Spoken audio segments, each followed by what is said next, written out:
Most people are chasing the wrong kind of happiness.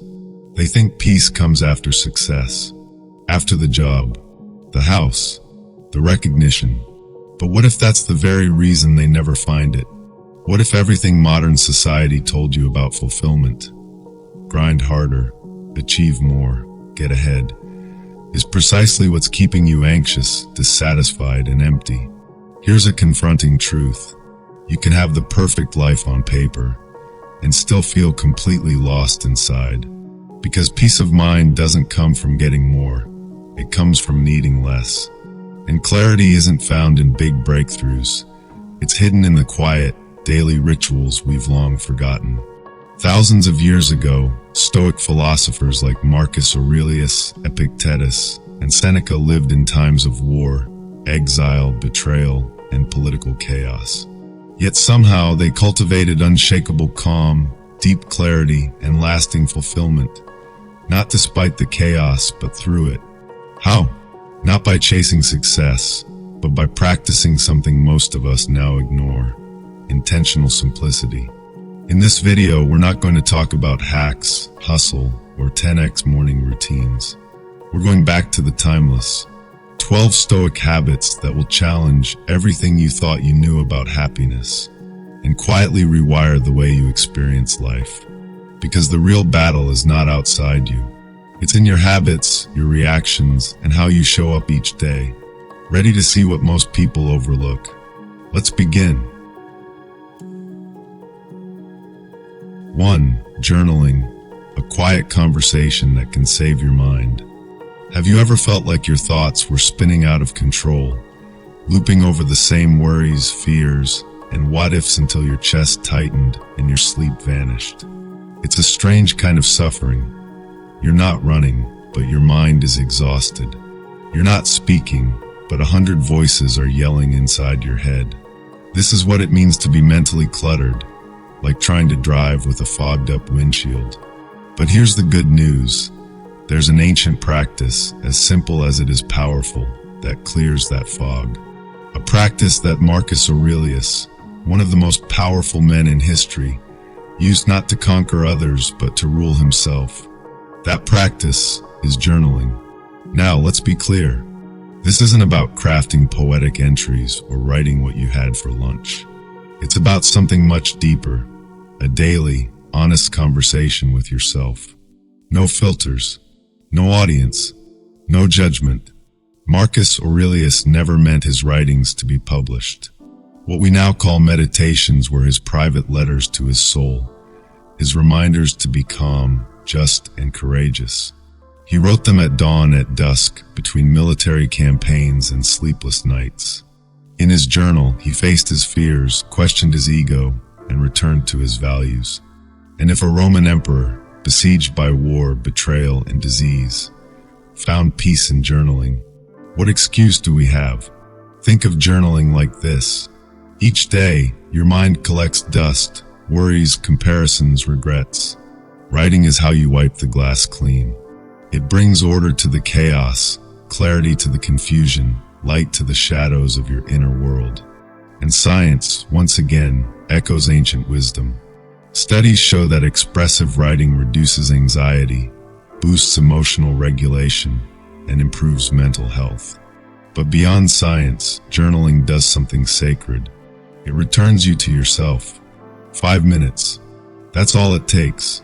You don't need to write well. You just need to write honestly. Ask yourself, what am I feeling right now? What's weighing on me? What small moment today am I grateful for? Do this consistently, and something profound begins to happen.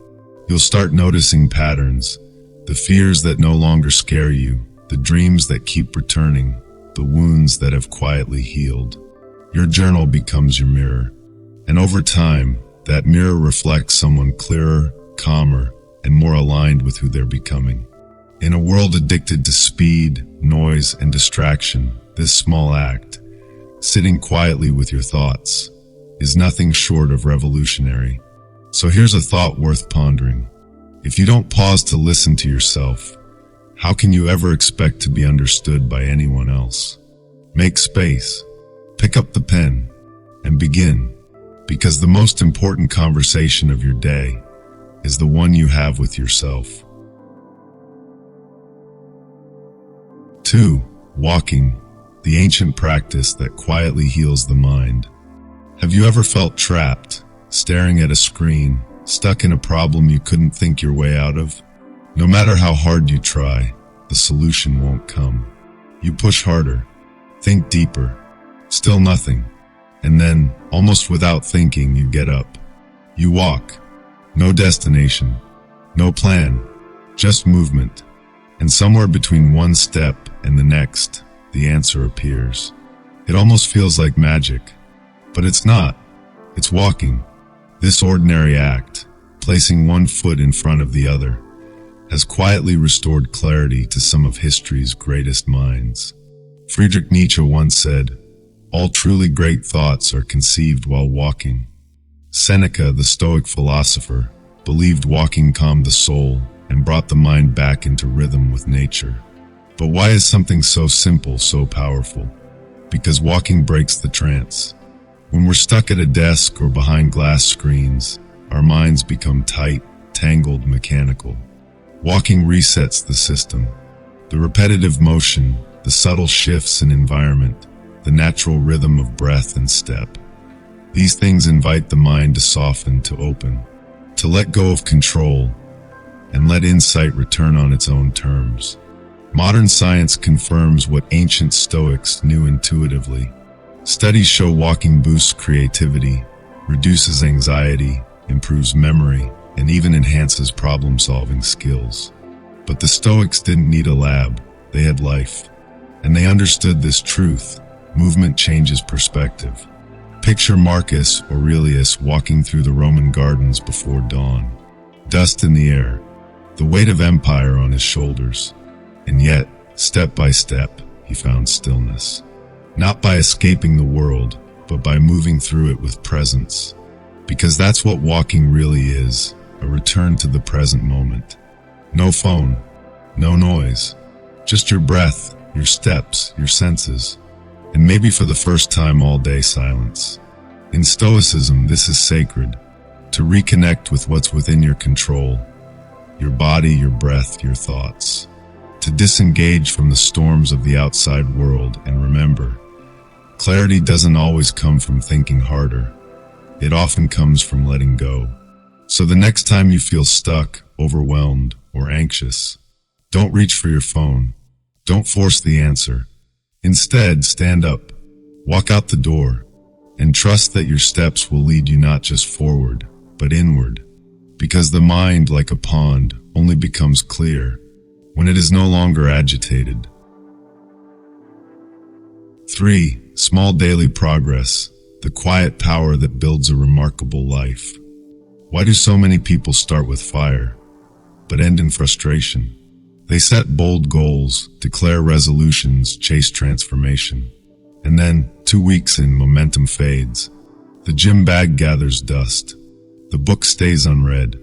The change never comes. But here's the uncomfortable truth. It's not because they're lazy. It's because they're misled. We've been conditioned to believe that greatness is loud. That change comes in dramatic breakthroughs, life-altering events, or sudden awakenings. But the Stoics knew better. True transformation is quiet, steady, almost invisible. Epictetus said, "Progress is not achieved by luck or accident, but by working on yourself daily." Not monthly, not when you feel inspired. Daily. Think of it like this. Imagine trying to master the piano.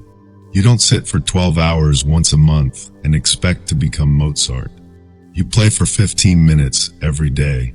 You stumble. You repeat. You improve, almost without noticing. And one day, your hands move with grace. Not because you pushed hard, but because you showed up. This is the power of small, consistent effort. It rewires your habits. It shapes your identity. It teaches your mind. This is who I am now. The Stoics understood that self-mastery isn't a sudden leap. It's 1,000 small steps. Marcus Aurelius didn't expect perfection of himself. He simply wrote down the virtues he aimed to practice: patience, courage, justice, wisdom, and returned to them each day. He wasn't chasing glory. He was cultivating depth. And you can too. Maybe it's reading one page. Maybe it's stretching for 10 minutes. Maybe it's choosing kindness in a difficult moment. These things don't look like much on the surface, but done consistently they compound. And what once seemed impossible becomes effortless. In psychology, this is known as identity-based habit building. You don't try to run a marathon. You become the kind of person who runs every day. You don't try to be less reactive. You become the kind of person who pauses before speaking. And here's the beauty of it. You don't need to feel inspired to begin. You just need to act. One small action today, then again tomorrow, and again the next. So ask yourself, what's one small thing you can do today that your future self will thank you for? Forget perfection. Forget grand gestures. Just commit to the process, because a steady trickle over time carves even the hardest stone. 4. Practicing justice, living beyond the self. When was the last time you stopped and asked yourself, am I living fairly? Not legally, not according to rules, but morally, intentionally, humanely. Justice, to most people, sounds like something reserved for courtrooms or history books. Something distant, abstract, maybe even irrelevant to daily life. But to the Stoics, justice was deeply personal. It wasn't about judging others. It was about how you choose to show up in the world, especially when no one's watching. Marcus Aurelius, Emperor of Rome, could have ruled with power alone. But in his journal, over and over again, he reminded himself, the fruit of this life is good character and acts for the common good. He believed his duty wasn't to dominate, but to serve, because real justice begins not in policy, but in presence. In the moment you decide to help a colleague who's struggling, in the choice to listen fully when someone is in pain, in the courage to stand for what's right, even when it costs you something. It's in the quiet gesture, not the grand one. In Stoicism, justice isn't just one virtue. It's the glue that binds all others. Courage, wisdom, and self-control are hollow if they aren't used in service of others. Because what good is strength if it protects only you? Seneca once wrote, wherever there is a human being, there is an opportunity for kindness. That includes the barista who got your order wrong, the stranger who cut you off in traffic, and yes, even the people you don't agree with. Practicing justice means remembering you are not the center of the world. You're a part of something bigger, a family, a society, a shared human condition. And when you act with fairness, patience, and generosity, without expectation, you create ripples. Invisible maybe, but powerful. Think of the people you admire most. Are they the richest? The most famous? Or are they the ones who lifted others when they didn't have to? The ones who chose compassion over convenience? Justice doesn't require a spotlight. It just requires attention. So tomorrow morning, when you enter a conversation, a meeting, a crowded space, pause. Ask yourself, how can I contribute here? What would it mean to act with integrity in this moment?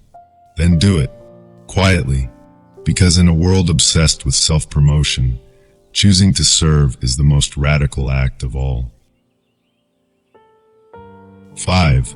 Pushing your limits, where growth begins and comfort ends. Have you ever heard that quiet voice inside, whispering, you can't do this, just stop? Maybe it came halfway through a workout, maybe while working on something important, or maybe when life just felt too heavy. Here's what most people don't realize. That voice isn't your limit. It's your invitation. The Stoics understood something modern comfort has made us forget. Mental resilience isn't inherited. It's trained. And the place it's trained is at the very edge of your comfort. Epictetus, once a slave, later a teacher of emperors, believed that hardship wasn't an obstacle. It was the gymnasium of the soul. He taught that we grow not by avoiding discomfort, but by embracing it intentionally. In other words, You don't wait for life to break you. You prepare for it. Think about athletes. They don't become strong by doing what's easy. They improve by stretching, physically and mentally, just a bit beyond yesterday's capacity. Not recklessly, not dramatically, just enough to grow. And that's the Stoic approach. Small, voluntary discomforts, cold showers, waking up early, fasting, pushing through the mental wall in your training or your work. Not to punish yourself, but to prove something powerful. I am capable of more than I think. Seneca recommended these practices not for self-denial, but for self-mastery. He would deliberately sleep on hard surfaces or eat plain food, so when real hardship came, it wouldn't destroy him, because he'd already been there, in spirit. Modern life pampers us. It whispers you deserve ease. But comfort, if overindulged, becomes a prison. The more you need it, the more fragile you become.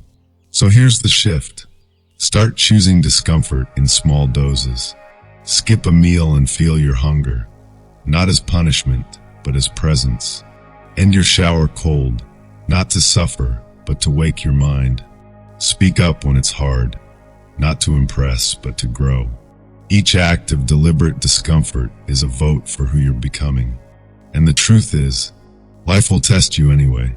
Pain, loss, failure, they don't ask for permission.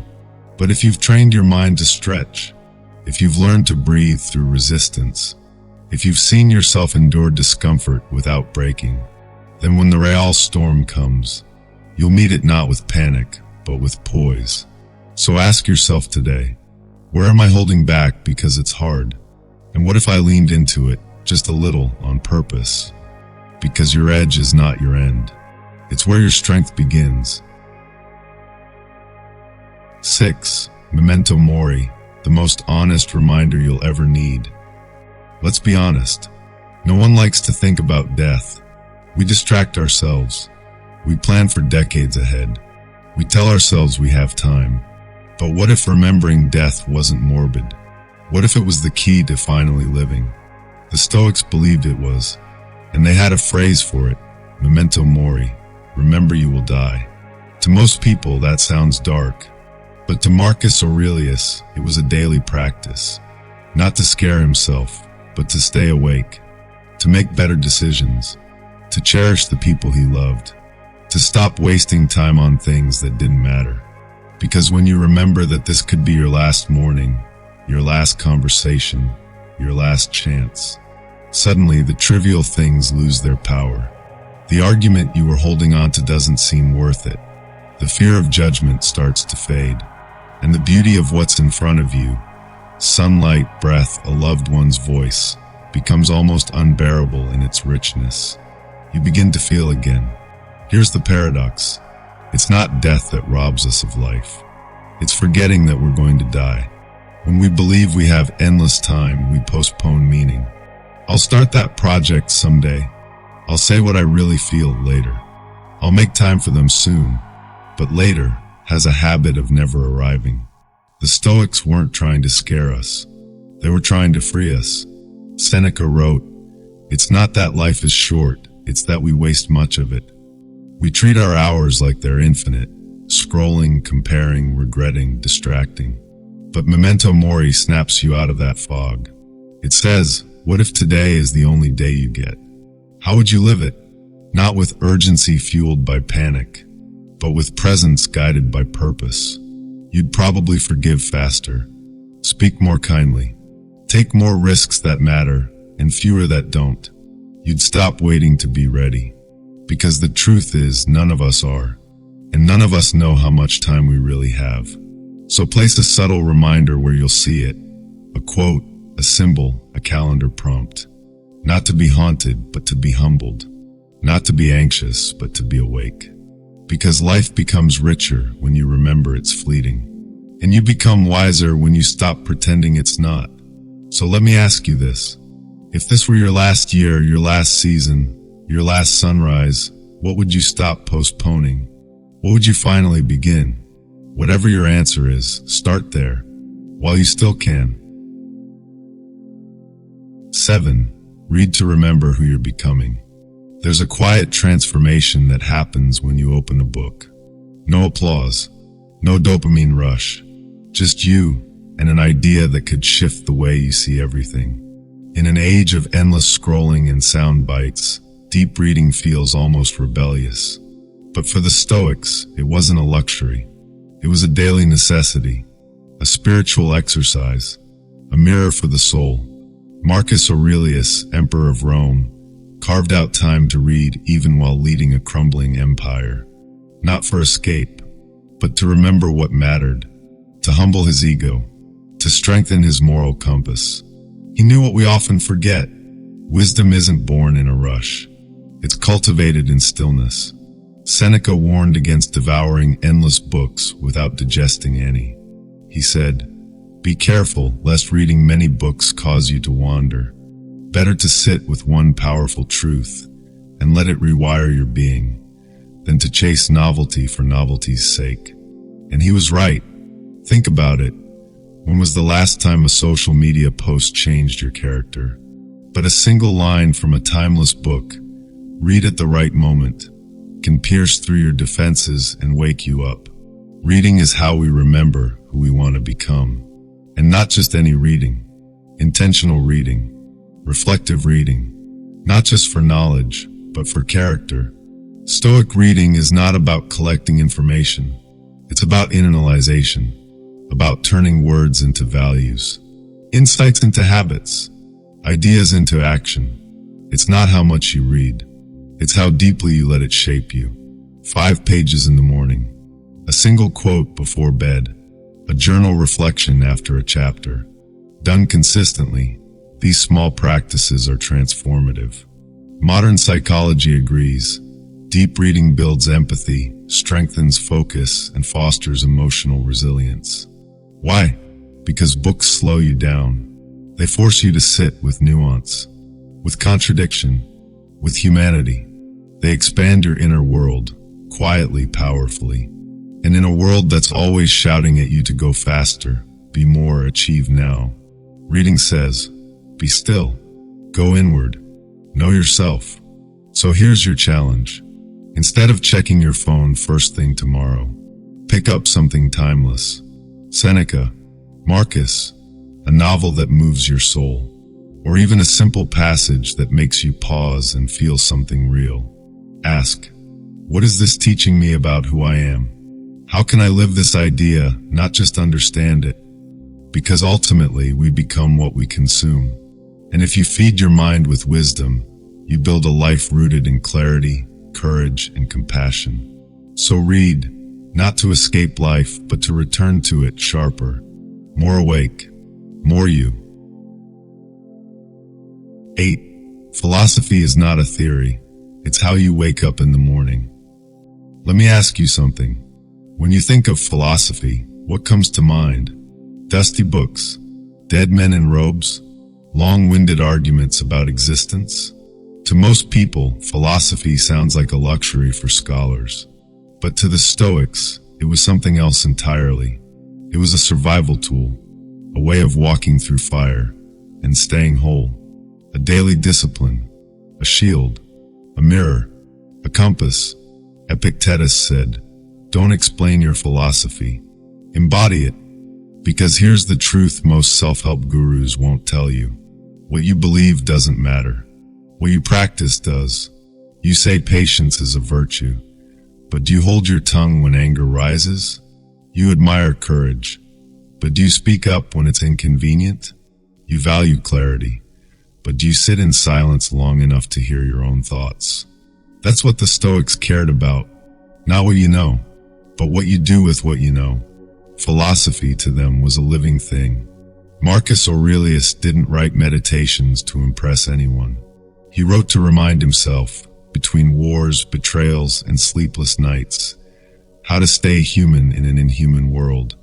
Every word was an anchor, a practice, a return. So how does this translate to your life? It begins in the small moments. You wake up. Instead of grabbing your phone, you ask, what kind of person do I want to be today? You hit traffic. Instead of cursing, you pause.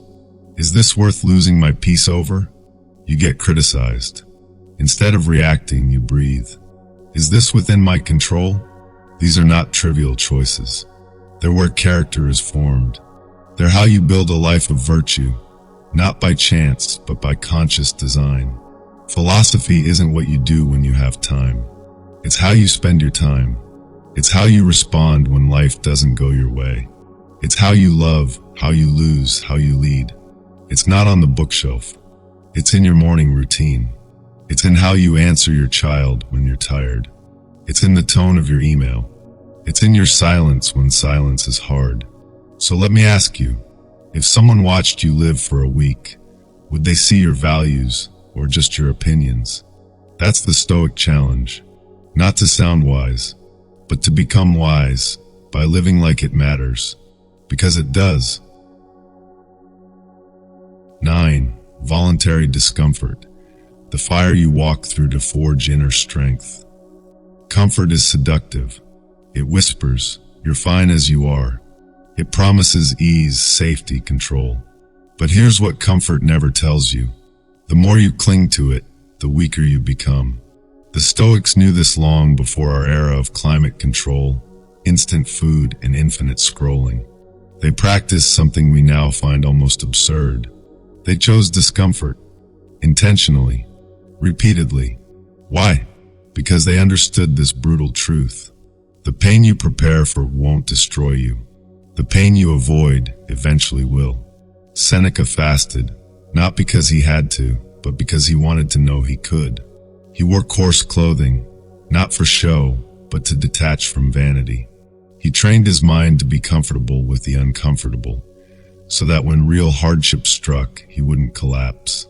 In modern terms, they were doing mental strength training, prepping the nervous system, hardening the spirit, not into stone, but into resilience. And what about us? We avoid hunger the second it strikes. We curse cold water. We flinch at silence. We think inconvenience is injustice. But every time you avoid small discomforts, you lose a piece of your power. Voluntary discomfort reclaims it. It's not about punishment, it's about practice. It's not suffering, it's sovereignty. When you choose the cold shower, the early morning, the tough conversation, the walk instead of the Uber, you send your nervous system a message. I am not afraid of what is hard. And from that place, real strength begins. Because here's the paradox. What you fear owns you, until you face it willingly. When you've chosen hunger, a missed meal doesn't shake you. When you've trained with fatigue, a rough day doesn't break you. When you've practiced restraint, desire doesn't control you. It's psychological inoculation, spiritual immunity, the calm earned through fire. And something else happens too. Gratitude deepens. After discomfort, a warm meal feels sacred. After silence, conversation feels precious. You stop needing more and start savoring enough. So here's the question. What is one small discomfort you can walk into today on purpose? Skip the elevator. Take the cold shower. Sit in the silence. Say no when it's easier to say yes. Not to impress, not to suffer, but to remember who you are beneath the layers of ease. Because beneath comfort is the self you've been trying to meet all along. 10. Emotional detachment. The art of not taking the bait. We've all been there. A harsh comment. A passive-aggressive email.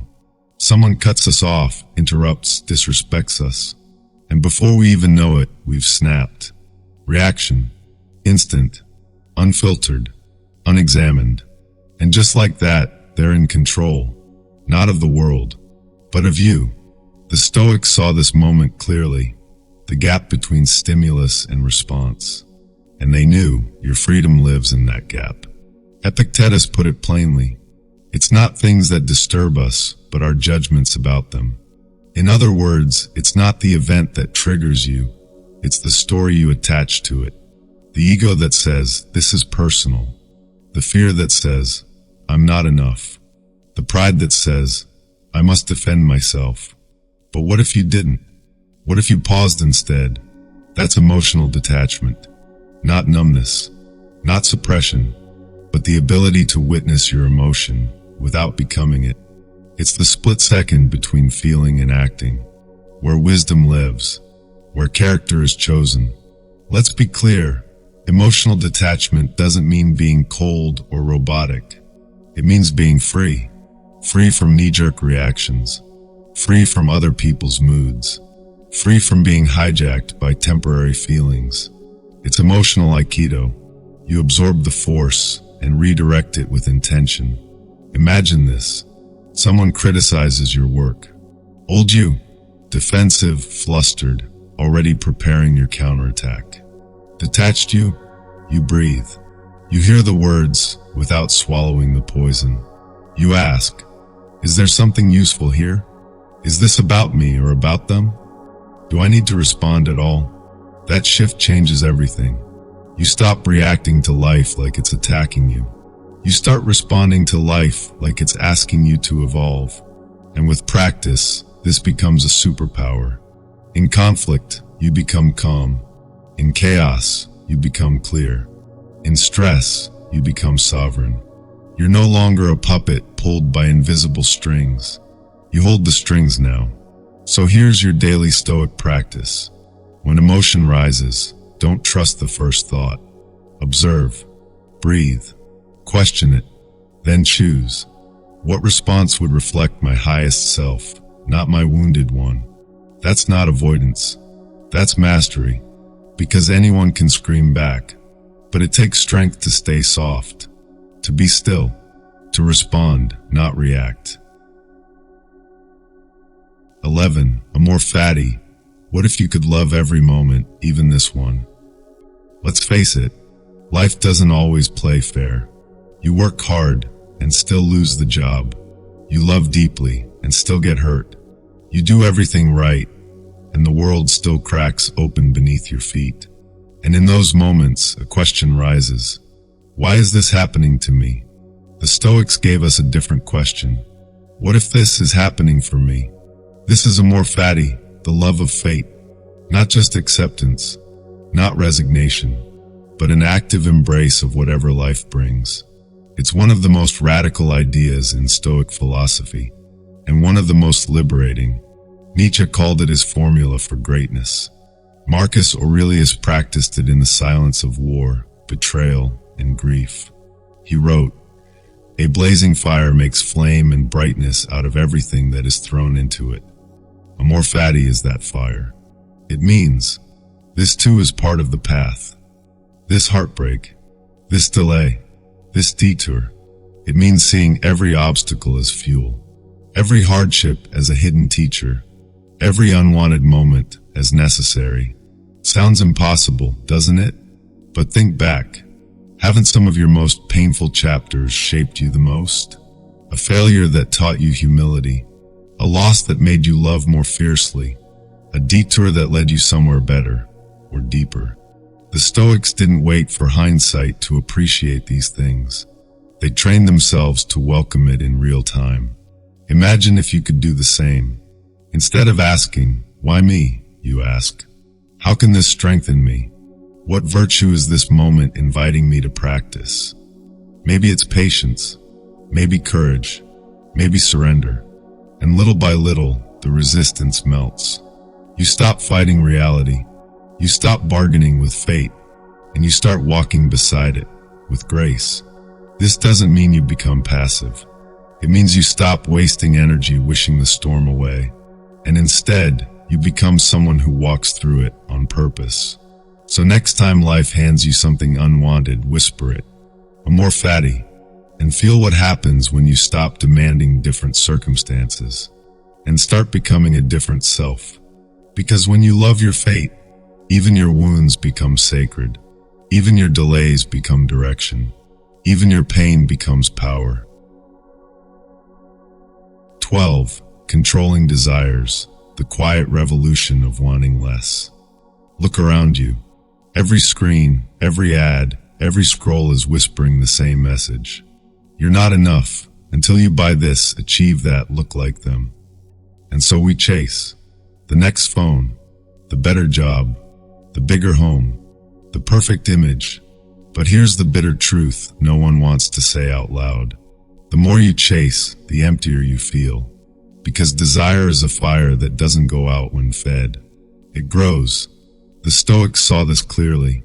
Epictetus said, "Freedom is not achieved by satisfying desire, but by eliminating it." They understood what modern life has forgotten. Happiness is not found in having more, it's found in needing less. Not because ambition is wrong, but because unexamined desire is a trap, a hunger that grows faster than you can feed it, a game you can never win. You felt it, haven't you? The moment after you get what you thought you wanted. And suddenly, your mind moves the goalpost. One more upgrade, one more level, one more, then I'll be happy. It's a lie, and it's exhausting. The Stoic solution? Intentional simplicity, conscious restraint, daily gratitude. Marcus Aurelius, emperor of a vast empire, reminded himself constantly, very little is needed to live a happy life. If he could say that, surrounded by power, luxury, and access to everything, what does that say about our own excuses? To want less is not to lack ambition. It is to liberate your ambition from the chains of shallow craving, and aim it toward what truly matters: character, presence, purpose. So here's your Stoic challenge. Next time you feel a strong impulse to buy, to chase, to grasp, pause. Ask yourself, do I truly need this? Will this bring lasting peace or just temporary pleasure? Is this desire coming from my values or my ego? Then choose, not based on impulse, but on intention, because the one who controls what they want cannot be controlled. And in a noisy world where more is the mantra, choosing enough is a radical act of freedom. 13. The practice of stillness, learning to sit with your own soul. We live in a world addicted to movement. More goals, more tabs, more hustle. Even rest feels like another task to check off. But what if your deepest transformation doesn't happen in action, but in stillness? The Stoics believed that silence wasn't absence. It was presence, a state not of passivity, but of power. Marcus Aurelius, surrounded by the weight of empire and war, wrote, "Nowhere can a man find a quieter or more untroubled retreat than in his own soul." Stillness is that retreat, a space inside you untouched by urgency, a place where you're not a parent, a worker, a role, a brand, but simply a being. But here's the paradox. Stillness isn't easy, because when the world goes quiet, the noise inside gets loud. That's why we resist it. We keep moving, keep distracting, because deep down, we fear what we might find in the stillness. Our doubt, our grief, our longing, our truth. But the Stoics knew you cannot heal what you won't face, and you cannot hear your inner wisdom until you learn to be still enough to listen. So how do we practice stillness? Not by fleeing to the mountains, but by creating moments of inner silence amid the noise. 3 minutes of deep breathing before your day begins. Watching the sunrise without your phone. Sitting in a parked car without rushing to the next thing. Simply closing your eyes and asking, what's actually here right now? No fixing, no judging, just being. Because from stillness comes clarity. From stillness comes strength. From stillness comes self. So here's your final challenge. Can you be still enough to meet yourself? Not your productivity, not your profile, but the quiet you beneath it all. If you can, you won't just find peace. You'll find your center. And when the world storms again, because it will, you'll know where to return. Conclusion: this isn't just philosophy. It's a way of being. So now you've seen them. 13 quiet, steady habits. Not hacks, not tricks, but timeless rituals that shape the soul. None of them scream. None of them trend. But each one transforms. You see, the Stoics weren't promising a life without pain. They weren't chasing happiness like a carrot on a stick. They were after something deeper. Equanimity, purpose, peace. They knew that life would be hard, sometimes brutal. But they also knew this: if you master your habits, you reclaim your mind. And if you reclaim your mind, you reclaim your life. Because the secret isn't found in dramatic changes. It's in the ordinary moments you choose to live with extraordinary intention. When you journal instead of scroll, walk instead of worry, respond instead of react, want less, feel more, sit in stillness, and finally meet yourself again. So the question isn't, will life get easier? It's, will I get stronger, wiser, calmer, no matter what life throws at me? And that's what Stoicism offers. Not escape, but endurance. Not comfort, but character. Not perfection, but practice. So take one of these 13 habits, just one, and live it for a week. See what shifts inside you, around you. Because once you live this, you'll never need to chase peace again. It will start walking with you. If this video spoke to something deep in you, don't keep it to yourself. Share it with someone who needs clarity in the chaos. And if you're ready to go deeper into Stoic wisdom for the modern world, hit subscribe and join us on this quiet, powerful journey inward.